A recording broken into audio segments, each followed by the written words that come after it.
ಈ ಬೆರಳು ಸುಮ್ಮನೆ ಉಣ್ಣಾಕ ತಿನ್ನಾಕ ಕೊಟ್ಟಿಲ್ಲ. ಈ ಬೆರಳಿನೊಳಗೆ ತತ್ವ ಅದೇ ನಮಗೆ ಗೊತ್ತಿಲ್ಲ ಅಷ್ಟು. ಭಗವಂತನಿಗೆ ಅತ್ಯಂತ ಸಮೀಪ ಬೆರಳು ಉದಾಹರಣೆ ಕೊಟ್ಟು ಹೇಳ್ತದೆ. ಏನ್ ನಮ್ಮ ಕೈಯಾಗ ಬೆರಳದವಲ್ಲ, ಇದನ್ನ ಹೇಳಿ ನಾನು ಮಾತು ಗುರಂ ಕೊಡ್ತೀನಿ. ಕೈ ಒಳಗ 5 ಬೆರಳದವ ಒಂದು ಕೈಯಾಗ. ಈ 5 ಬೆರಳಿಗೆ ಒಂದು ಕುಸ್ತಿ ನಡೆದಿತ್ತು. ಏನು ಕುಸ್ತಿ ಅಂತಂದ್ರ, ಈ 5 ಬೆರಳೊಳಗ ನಾನ ದೊಡ್ಡವ ಅಂತೇಳಿ ಹೆಬ್ಬೆರಳು ಹೇಳಕತ್ತಿತ್ತು. ಇಲ್ಲ ನಾ ದೊಡ್ಡವ ಅಂತ ತೋರು ಬೆರಳು ಹೇಳಕತ್ತಿತ್ತು. ನಿನಕ ದೊಡ್ಡವ ನಾ ಅಂತ ಮಧ್ಯದ ಬೆರಳು. ಇಲ್ಲ ಎಲ್ಲರಿಗಿಂತ ದೊಡ್ಡವ ನಾ ಉಂಗುರು ಬೆರಳು ಅಂತ ಎಲ್ಲ ಬೆರಳುಗಳು ಜಗಳ ನಡೆದಿತ್ತು. ಜಗಳ ಬಗೆಹರಲಿಲ್ಲ. ಎಲ್ಲ ಕೂಡಿ ಶಿವ ಅಜ್ಜವ್ರ ಹತ್ರ ಬಂತು. ಅಜ್ಜವ್ರ ಹತ್ರ ಮಠಕ್ಕೆ ಬಬಲಾದಿ ಮಠಕ್ಕೆ ಬಂತು. ಯಾಕ್ರೋ ತಮ್ಮಗೊಳ್ರೆ ಅಂತೇಳಿ ಅಜ್ಜವ್ರು ಕೇಳಿದ್ರು.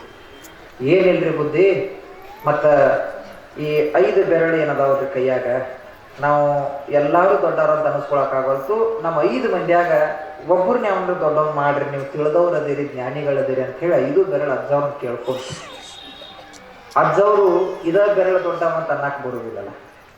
ಅದಕ್ಕೆ ಅಜ್ಜವ್ರು ಏನಂದ್ರು, ನಿಮ್ಮ ಶಕ್ತಿ ಏನೇನು ಐತ್ರಪ್ಪ ನನ್ನ ಮುಂದೆ ಹೇಳ್ರಿ, ಅದನ್ನ ಆಧಾರ ಇಟ್ಕೊಂಡು ಯಾರು ದೊಡ್ಡವ್ರು ಅನ್ನೋದು ನಾ ಹೇಳ್ತೀನಿ ಅಂತ ಅಜ್ಜವ್ರು. ಆಗ ಹೆಬ್ಬೆರಳು ಎದ್ದು ಅಂತ ಹೇಳ್ತು ಅಜ್ಜವ್ರಿಗೆ. ಏನಂತ ನೋಡ್ರಿ ಬುದ್ಧಿ, ಈ 5 ಮಂದಿ ಏನದೇವಲ್ಲ, ನಾವು ಒಂದು ವಸ್ತು ಎತ್ತಬೇಕಾಗಿತ್ತು ಅಂದ್ರೆ ಈ 4 ಬೆರಳು ಒಂದು ಕಡೆ ನಿಲ್ತಾರು, ನಾವು ಒಬ್ಬ ಸಪ್ರೇಟ್ ನಿಲ್ತೀವಿ. 4 ಮಂದಿಗೆ ರೋಡ್ ತಾಕತ್ ನನಗೊಬ್ಬಗಾದ ಶಕ್ತಿ ಭಾಳ ಐತೆ ಅಂತ ತಿಳ್ಕೊಂಡು ನಾನು ದೊಡ್ಡವರನ್ನಾಗಿ ನೀವು ಘೋಷಣೆ ಮಾಡ್ರಿ ಅಂತ ಹೆಬ್ಬೆರಳು ಹೇಳಿತು. ಸರಿಪ ಅಂತ ಮುಂದಿನ ಹೇಳಂತ ತೋರ್ ಬೆರಳು, ಇದಕ್ಕೆ ಅಧಿಕಾರದ ಬೆರಳು ಅಂತ ಕರಿತೀವಿ. ಇದೇನಿತ್ತು, ಅಜ್ಜಾರ ಶಕ್ತಿ ತಗೊಂಡು ಏನು ಮಾಡ್ತೀರಿ, ನನ್ನ ಹತ್ರ ಅಧಿಕಾರ ಐತೆ ಅಂತ. ಹೆಂಗ, ಯಾವ್ರ ತಪ್ಪು ಮಾಡಿದ್ದಂದ್ರೆ ಯಾರು ಮಾಡ್ಯಾರಲ್ಲ ಅಂತ ಮಾಸ್ತರ್ ಕೇಳಿ, ಇವ ಮಾಡ್ಯಾರ ನೋಡ್ರಿ ಅಂತ ಹೇಳಿ ನಾನು ತೋರಿಸ್ತೀನಿ. ಯಾರು ಆ ಕಡೆ ಹೋದ್ರಂದ್ರೆ ಇವ್ರು ಈ ಕಡೆ ಹೋದ್ರು ನೋಡ್ರಿ ಅಂತ ಹೇಳಿ ನಾನು ಬರ್ತೀನಿ. ಒಟ್ಟಿನ ಮ್ಯಾಲ ತಪ್ಪಿಗೆ ಶಿಕ್ಷೆ ಕೊಡುವ ಅಧಿಕಾರ ನನ್ನಲ್ಲದ, ಎಲ್ಲರನ್ನು ನಾನಾ ಬೆರಳು ಮಾಡಿ ತೋರಿಸ್ತೀನಿ. ಅಧಿಕಾರ ಭಾಳ ದೊಡ್ಡದು, ಹಾಗಾಗಿ ನನ್ನನ್ನು ದೊಡ್ಡವನು ಮಾಡ್ರಿ ಅಂತ ಹೇಳಿತು. ಓಕೆ, ನೆಕ್ಸ್ಟ್ ಮಧ್ಯದ ಬೆರಳೆ ನಿಂತು, ಅಜ್ಜಾರ ಈ ಕಡೆ ಇಬ್ಬರಿ, ಈ ಕಡೆ ಇಬ್ರು, ಈ ಕಡೆ ಇಬ್ರು, ಈ ಕಡೆ ಇಬ್ರು, ಮಧ್ಯನ ಇವರಿಬ್ರು ಜಗಾಡ್ರು ಸಮಾಧಾನ ಮಾಡವನ, ಇವರಿಬ್ರು ಜಗಾಡ್ರು ಸಮಾಧಾನ ಮಾಡವನ. ಈ ಮನ್ಯಾಗ ಹಿರಿ ಮಗ ಇದ್ದ ಹಾಗ್ರಿ, ಅದಕ್ಕೆ ಹಿರಿ ಮಗ ಅದ ನಮ್ಮ ಕಾರ್ಯ ನಾನು ದೊಡ್ಡವನ್ ಮಾಡ್ರಿ ಅಂತ ಹೇಳಿ. ನೀನ್ ಹೇಳಪ್ಪ, ಈ ಶಕ್ತಿ ತಗೊಂಡು ಏನ್ ಮಾಡೋರು ಸರ್, ಈ ಅಧಿಕಾರ ತಗೊಂಡು ಏನ್ ಮಾಡ್ತೀರಿ, ಈ ಹಿರಿಯಾನ್ ತಗೊಂಡು ಏನ್ ಮಾಡ್ತೀರಿ? ಸಮಾಜದೊಳಗ ಧಿಮಾಕಲಿ ಬದುಕಬೇಕಾಗಿತ್ತು ಅಂದ್ರೆ ರೊಕ್ಕ ಬೇಕು, ಸಂಪತ್ತು, ಶ್ರೀಮಂತಿಕೆ ಬೇಕು. ನಾ ಶ್ರೀಮಂತ ಅದೇನಂತ ಹೇಳ್ತಿ, ಯಾಕ ಉಂಗರ ಇದ ಬೆಳಿಗ್ಗೆ ಹಾಕ್ತೀವಿ, ನನ್ನೊಳಗೆ ಶ್ರೀಮಂತಿಕೆ ಅದ. ಶ್ರೀಮಂತವನ್ನ ಆಧಾರ ಇಟ್ಕೊಂಡು ನಾನು ದೊಡ್ಡವನ್ನ ಹೇಳ್ಬಿಡ್ರಿ ಅಜ್ಜವ್ರ ಅಂತ ಎಲ್ಲ ಬೆರಳು ಹೇಳಿತ್ತು. ಕಡಿಗೊಂದು ಬೆರಳು ಇತ್ತಲ್ಲ, ಕಿರ ಬೆರಳು. ಎಲ್ಲಾರ್ಗು ಕೇಳಿದ್ರು ಅಜ್ಜವ್ರು, ಅದನ್ನ ಕೇಳಿದ್ರು, ನಿಂದೇನಾರ ಐತೇನೋ ಅಂತ ಹೇಳಿ. ನಂದೇನಿಲ್ರಿ ಅಂತ ಹೇಳಿ. ಮತ್ತೆ ಯಾಕೆ ಅವ್ರು ಕೂಡ ಬಂದಿ ಅಂತ ಕೇಳಿತ್ತು. ಸುಮ್ಮನೆ ಅವ್ರವ್ರ ತಾಕತ್ ನೋಡಕ್ ಬಂದೇನ್ರಿ ಅಂತ ಹೇಳಿದ್ರು. ಹಾಗಾದ್ರೆ ನಿಂದೇನು ದೊಡ್ಡದಿಲ್ಲೇನು? ಹಾಗೆ ಕಿರುಬೆರಳು ಹೇಳಿದ್ರು, ಯಪ್ಪ ನನ್ನೊಳಗೆ ಶಕ್ತಿ ಇಲ್ಲ, ನನ್ನೊಳಗೆ ಅಧಿಕಾರ ಇಲ್ಲ, ನನ್ನೊಳಗೆ ಹಿರಿಯತನ ಇಲ್ಲ, ನನ್ನೊಳಗೆ ಸಂಪತ್ತು ಇಲ್ಲ. ಆದ್ರೆ ಒಂದಂತರೂ ಸತ್ಯ, ಇವರೇನು 4 ಮಂದಿ ನಾ ದೊಡ್ಡವ ಅಂತ ಹೇಳಿ ಅವ್ರವ್ರ ಕಡದಾಡಿ ಬಡದಾಡಿ ಕಡಿಗೆ ಮುಗಿಲಾರದ ಪಂಚಿಕೆ ಅಥವಾ ನ್ಯಾಯವನ್ನ ನಿನ್ನ ಪಾದ ಹತ್ರ ಏನು ತಗೊಂಡು ಬಂದಾರಲ್ಲ, ಈ 4 ಮಂದಿ ಗದ್ದಲದೊಳಗೆ ನನಗೊಂದು ಲಾಭ ಆಗೈತಿ ಅಂತ. ಏನು ಲಾಭ? ಈ 4 ಮಂದಿ ಗದ್ದಲದೊಳಗೆ ನಿನ್ನ ಬೆಟ್ಟಿಗೆ ಬರುವಾಗ ಮೊದಲ ದರ್ಶನ ನನಗ ಕೊಟ್ಟಿ ನೀನು, ಅದಕ್ಕಿಂತ ಭಾಗ್ಯ ಇನ್ನೇನು ಬೇಕು ಅಂತ ಹೇಳಿ. ಅದು ಹೆಂಗ್ರಿ ಅಂತ ಕೇಳಿದ್ರು ಅಜ್ಜವ್ರು. ಒಂದು ಕೈ ಮುಗಿರಿ ಎಲ್ಲಾರು. ಫಸ್ಟ್ ಬೆರಳು ಯಾವ್ದೈತಿ? ಹೌದಾ? ನಾ ದೊಡ್ಡವ ಅಂತ ಅನ್ನಿಸ್ಕೊಳ್ತಕ್ಕಂಥ ಈ 4 ಮಂದಿ ಇಷ್ಟು ಜಂಗಿ ಕುಸ್ತಿ ಹಿಡಿದು ಗದ್ಲ ಮಾಡಿ ನಿಮ್ಮ ಹಂತಕ್ಕೆ ಬಂದಾಗ ಮೊದಲ ದರ್ಶನ ನನಗಾಗೈತಿ. ಈ 4 ಮಂದಿ ಜಗಳದೊಳಗೆ ಮಹಾತ್ಮನ ದರ್ಶನ ಮಾಡಿರ್ತಕ್ಕಂಥ ಪುಣ್ಯವಂತರು ಇವರು. ಇದಕ್ಕಿಂತ ಭಾಗ್ಯ ದೊಡ್ಡದೋ ಸಣ್ಣದು ನನಗೆ ಬೇಡ, ಆದ್ರೆ ಮೊದಲ ದರ್ಶನ ಮಾಡೋ ಭಾಗ್ಯ ನನಗೆ ಕೊಟ್ಟಿದ್ದೀನಿ. ನಾನು ದೊಡ್ಡವ ಸಣ್ಣವ ಬೇಡ, ನನಗೆ ಮೊದಲ ದರ್ಶನ ಕೊಡ್ತಕ್ಕಂಥ ಭಾಗ್ಯ ನನಗೆ ಕೊಟ್ಟು, ಯಾರಿಗಾರು ಏನಾರು ಕೊಡಪ್ಪ, ಆದ್ರೆ ನೀನು ದರ್ಶನದ ಭಾಗ್ಯ ನನಗೆ ಮೊದಲು ಕೊಟ್ಟಿಯಲ್ಲ, ಇದಕ್ಕಿಂತ ಧನ್ಯ ಇನ್ನೇನು ಬೇಡ ಅಂತಂದಾಗ ಅಜ್ಜವ್ರು ಹೇಳ್ತಾರೆ, ಇದ್ರೊಳಗೆ ನಿನ್ನ ದೊಡ್ಡವ ಹೋಗಂತ ಹೇಳ್ಬಿಟ್ಟು. ಹಂಗ ಅಧಿಕಾರ, ಶಕ್ತಿ, ಅಧಿಕಾರ, ಹಿರಿಯತನ, ಶ್ರೀಮಂತಿಕೆಯಿಂದ ಭಕ್ತಿ ಅನ್ನೋದಿತ್ತು ಅಂತಂದ್ರೆ ಆತ ಎಲ್ಲವನ್ನೂ ಪಡ್ಕೊಂಡಂಗಾಗ್ತದ. ಹಂಗ ಕಿರುಬೆರಳಿನಂಗೆ ಸೇವಾ ಮಾಡಿದ್ರೆ ಸಾಕು. ರಾಮ ಸೇತುವೆ ಕಟ್ಟಬೇಕಾಗಿತ್ತು ಅಂದ್ರೆ ಅಳಿಲಿ ಸೇವೆ ಹೆಂಗಾಗೈತು ಹಂಗ ಇಲ್ಲಿ ಸೇವಾ ಮಾಡಿ ಮುಕ್ತರಾದ್ವಿ ಅಂತಂದ್ರೆ ಬದುಕ ಧನ್ಯ ಆಗ್ತದ. ಲೈಫ್ ಅಂದ್ರೆ ಬಹಳ ದೊಡ್ಡ ಡೆಫಿನೇಷನ್ ಏನು ಕೊಟ್ಟಿಲ್ಲ ದೊಡ್ಡವರು. The life is not nothing just preparation the death ಅಂತ ಹೇಳಿ ಹೋಗ್ಯಾರ ಅಷ್ಟೇ. ಆ ಬದುಕು ಸುಂದರಮಯವಾಗಿರ್ತಕ್ಕಂಥದ್ದು.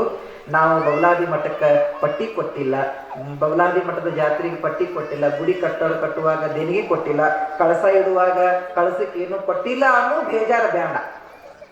ಕೊಟ್ಟವ್ರು ಕೊಟ್ಟಾರ, ಇದ್ದವ್ರು ಕೊಟ್ಟಾರ, ಏನೂ ಕೊಟ್ಟಿಲ್ಲ ಅಂಥೇಳಿ ಈ ಕಡೆ ಬರೋದು ಬಿಡಬೇಡ. ನಿಮಗಂತೇ ಒಂದು ಸೇವಾ ಐತಿ. ಗುಡಿಯ ಕಟ್ಟಿ, ಗುಡಿಯ ಮೇಲೆ ಗೋಪುರವ ನಿರ್ಮಿಸಿದ ಗೋಪುರದ ಮೇಲೆ ಬಂಗಾರದ ಕಳಸ ಇಡುವವನ ಭಕ್ತಿಗಿಂತ ಆ ಕಳಸದ ಕೆಳಗಿರುವ ಕಸ ಗುಡಿಸುವವನ ಭಕ್ತಿ ಬಹಳ ದೊಡ್ಡದು. ಹಂಗ ನಾವು ಬರೀ ಕಸಬಲ್ಲಿ ಹಿಡ್ಕೊಂಡು ಈ ಬಬಲಾದಿ ಮಠದ ಅಂಗಳ ಸ್ವಚ್ಛ ಮಾಡಿದ್ವಿ ಅಂದ್ರೆ ಅಲ್ಲೇ ಸದಾಶಿವ ಸ್ವಾಮಿಗಳು ಬರ್ತಾರ, ಅಲ್ಲೇ ಶಿವಯ್ಯಪ್ಪ ಅಜ್ಜ ಬರ್ತಾರ, ಅಲ್ಲೇ ಚಂದ್ರಗಿರಿ ದೇವಿ ಬರ್ತಾರ. ಯಾರು ಅಲ್ಲೇ ಬಂದು ನಿಮಗೆ ಏನು ಬೇಕಾದ ಕೊಟ್ಟು ಹೋಗ್ತಾರೆ. ಹಂಗ ಸೇವೆಯೇ ನಿಜವಾದ ಸಾಧನ. ಆ ಸೇವೆ ಮಾಡೋದ್ರಿಂದ ಸಾಯುಜ್ಯ ಮುಕ್ತಿ ಸಿಗ್ತದೆ ಅಂತಕ್ಕಂಥ ಮಾತಿನಿಂದ ಮತ್ತು ಅಜ್ಜವ್ರದನ್ನ ಹೇಳ್ಯಾರ ಅಂತೇಳಿ ರೊಕ್ಕ ಇದ್ದವರು ಅದನ್ನ ಮಾಡಬೇಡ್ರಿ. ಇದ್ದವ್ರು ಕೊಡ್ರಿ ದಾನ ಧರ್ಮ. ಕೊಟ್ಟದ್ದು ತನಗೆ, ಬಚ್ಚಿಟ್ಟದ್ದು ಪರರಿಗೆ, ಕೊಟ್ಟಿದ್ದು ಕೆಟ್ಟಿದ್ದನ್ನ ಬೇಡ, ಮುಂದೆ ನಿನಗದು ಕಟ್ಟಿಟ್ಟ ಬುತ್ತಿ ಸರ್ವಜ್ಞ. ಇದ್ದಾಗ ಕೊಟ್ಟು ದಾನ ಮಾಡಿಬಿಡ್ಬೇಕು. ಆದ್ರೆ ನಾನೇ ಕೊಟ್ಟಿನ ಅನ್ನೋ ಅಹಂಕಾರ ಇರಬಾರ್ದು. ಕೊಟ್ಟು ಬಿಡು, ಅವ್ನು ಕೊಟ್ಟೇನ ಅಂತ ತಿಳ್ಕೊಂಡು ಸುಮ್ಮನೆ ಹೋಗಿಬಿಟ್ರೆ ಸಾಕು. 10 ರೂಪಾಯಿ ಕೊಟ್ರೆ ವರ್ಷ ತುಂಬಿದ್ರೆ ಒಂದು 100 ರೂಪಾಯಿ ಲಾಭ ಆಗ್ತದೆ. 100 ಕೊಟ್ರೆ 1000 ಲಾಭ ಆಗ್ತದೆ. ಯಾಕಂತಂದ್ರೆ ನೀವು ಕೊಡುವ ನೋಟು 100ದಾತಂದ್ರೆ ಗುರುವಿನ ಒಂದು ಪೂಜೆ ಮುಂದೆ ಆ್ಯಡ್ ಆಗಿರ್ತಾರೆ. 1000 ಯಾರು ಈ ಮಟ್ಟಕ್ಕೆ ಕೊಡ್ತಾರೆ? 10,000 ರೂಪಾಯಿ ಲಾಭ ಉಂಟಾರೆ. 10,000 ಯಾರು ಕೊಟ್ಟಾರ? 1,00,000 ರೂಪಾಯಿ ಲಾಭ ಉಂಟಾರೆ. ಇದು ಬರೆದಿಟ್ಕೊಂಡ್ಬಿಡ್ರಿ ಒಂದ್ಸಲ. ಆದ್ರೆ ನಾ 1,00,000 ಕೊಟ್ಟೇನೆ ಅಂದವರು ನಾ ಅನ್ನೋದಿತ್ತು ಅಂದ್ರೆ ಲಕ್ಷ ಅಲಕ್ಷ ಆಗ್ತದೆ. ಒಂದು ಹೋಗಿ ಎಲ್ಲ 0. ನಾ ಅನ್ನೋದಿರಬಾರ್ದು. ಅದು ನಿಂದಪ್ಪ, ನಿನಗ ಕೊಟ್ಟೇನಿ, ಏನು ಬಂದ್ರು ಅದು ನಿಂದ ಅಂತ ಯಾರು ತಿಳಿದಿಲ್ಲಿ ಸೇವಾ ಮಾಡ್ತಾರ ಅವರಿಗೆ ಎಂದೂ ಕಷ್ಟಗಳು ಬರುವುದಿಲ್ಲ, ಎಂದೂ ಬಡತನ ಬರುವುದಿಲ್ಲ ಅಂತಕ್ಕಂಥ ಮಾತನ್ನ ಈ ಸಂದರ್ಭದಲ್ಲಿ ಹೇಳ್ತಾ ಒಂದು ಮಾತನ್ನ ನೆನಪಿರಬೇಕು. ಈ ಬದುಕು ಸುಂದರದ, the life is beautiful but condition is of life. ತುಂಬ ಸುಂದರವಾದ ಈ ಜೀವನದೊಳಗೆ ನಿಯಮಗಳು ಬರ್ತಾವ.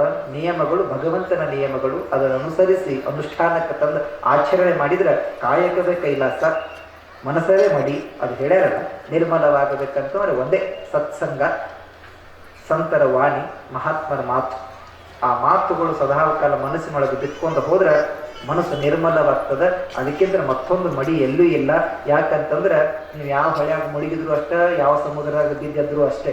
ಶರೀರ ಸ್ವಚ್ಛ ಆಗ್ತದೆ ಹೊರತು ಮನಸ್ಸು ಸ್ವಚ್ಛ ಆಗಲ್ಲ. ಆ ಮನಸ್ಸು ಸ್ವಚ್ಛ ಆಗ್ಬೇಕಂದ್ರೆ ಈ ಪ್ರವಚನಗಳೇ ಬೇಕು. ಈ ಹೊಳಿ ಒಳಗೆ ಇಳಿಬೇಕು. ಅಧ್ಯಾತ್ಮ ಎಂಬುದೇ ಒಂದು ಹೊಳಿ. ಆ ಹೊಳಿ ಒಳಗೆ ನೀ ಇಳಿದು ಅದರ ಆಳ ತಿಳಿದು ಅದ್ರೊಳಗೆ ಉಳಿ. ಯಾವ ಹತ್ರ ಉಳಿತಾನೋ ಅವನು ಮುಕ್ತನಾಗ್ತಾನ. ಮತ್ತೆ ಇದು ಬ್ಯಾಡ ಸರಿಪ ಅಂತಂದ್ರೆ ಸ್ಮಾರಕ ಆಗೋ ವ್ಯಕ್ತಿ ಸಮಾಜಕ್ಕೆ ಮಾರಕ ಆಗ್ತಾನೆ ಅಂತಕ್ಕಂಥ ಎಚ್ಚರಿಕೆಯನ್ನ ಯಾರಾದರೂ ಅರ್ಥ ಮಾಡ್ಕೊಂಡ್ರೆ ಜೀವನದ ಸಂದೇಶ ಅರ್ಥ ಆಗ್ತದೆ. ಆ ನಿಟ್ಟಿನೊಳಗೆ ಬಬಲಾದಿ ಎಲ್ಲ ಪರಮ ಪೂಜ್ಯರು ನಿಮ್ಮನ್ನ ಅನುಗ್ರಹಿಸಿ ಆಶೀರ್ವದಿಸಲಿ ಅಂತಕ್ಕಂಥ ಮಾತನ್ನ ಸಂದರ್ಭದಲ್ಲಿ ಹೇಳ್ತಾ ದೇವರು ಮಾತಾಡ್ತಾರ. ಕೇಳಬೇಕು ಅವ್ರ ಮಾತು. ನನಗೆ ಚಂದ ಮಾತಾಡ್ತಾರೆ. ನನಗೆ ಇವತ್ತು ಆರಾಮಿಲ್ಲ ಅಂದ್ರೂ ಇಷ್ಟು ಮಾತಾಡೇನಂದ್ರೆ ಅದು ಶಿವಯ್ಯಜ್ಜನವರ ಅನುಗ್ರಹದ ಕೃಪಾ ಆಶೀರ್ವಾದ. 2-3 ಇಂಜೆಕ್ಷನ್ ಮಾಡ್ಕೊಂಡು ಇಲ್ಲಿ ಬಂದೇನೆ. ಅದಕ್ಕೆ ಒಂದೇ ಮಾತಿನೊಳಗೆ ವಿವೇಕಾನಂದ ದೇವ್ರ ಬಗ್ಗೆ ಹೇಳ್ಬೇಕಂತಂದ್ರೆ ಒಂದು ಮಾತು ಏನು ಅಂತಂದ್ರೆ, ಮರುಭೂಮಿಯಲ್ಲಿರುವುದು ಒಂಟೆ, ದೇವಸ್ಥಾನದಲ್ಲಿರುವುದು ಗಂಟೆ, ನಿಮ್ಮ ಮನೆಯ ಟಿವಿ ಒಳಗೆ ರಾತ್ರಿ 9 ಗಂಟೆಗೆ ಬರುವುದು ಹೀಗೂ ಉಂಟೆ. ಈ ವೇದಿಕೆ ಮೇಲೆ ವಿವೇಕಾನಂದ ದೇವರದಾರ ಅಂತಂದ್ರೆ ಅಭಿನವ ಶ್ರೀಗಳು ಮಾತನಾಡೋದು ಉಂಟೆ ಅಂತಕ್ಕಂಥ ಮಾತನ್ನ ಈ ಸಂದರ್ಭದಲ್ಲಿ ತಿಳಿಸ್ತಾ ದೇವರ ನುಡಿಗಳನ್ನು ಆಲಿಸ್ರಿ. ಅದ್ಭುತವಾಗಿರ್ತಕ್ಕಂಥ ವಾಗ್ಮಿಗಳದಾರ. ಇನ್ನೂ ತುಂಬಾ ಸುಂದರವಾಗಿ ವಿಷಯವನ್ನು ಬಿಚ್ಚಿಡ್ತಾರೆ ಅಂತಕ್ಕಂಥ ಮಾತನ್ನ ಹೇಳ್ತಾ ನಿಮ್ಮೆಲ್ಲರಿಗೂ ಒಳ್ಳೆಯದಾಗಲಿ. ಬಬಲಾದಿ ಎಲ್ಲ ಪರಮ ಪೂಜ್ಯರು ನಮ್ಮನ್ನು ಹರಿಸಿ ಉದ್ದೇಶಿಸಿರ್ತಕ್ಕಂಥ ಮಾತನ್ನೇ ಮತ್ತೆ ನಾನು ಕೊಡ್ತೇನೆ. ದೇವರವರಿಗೆ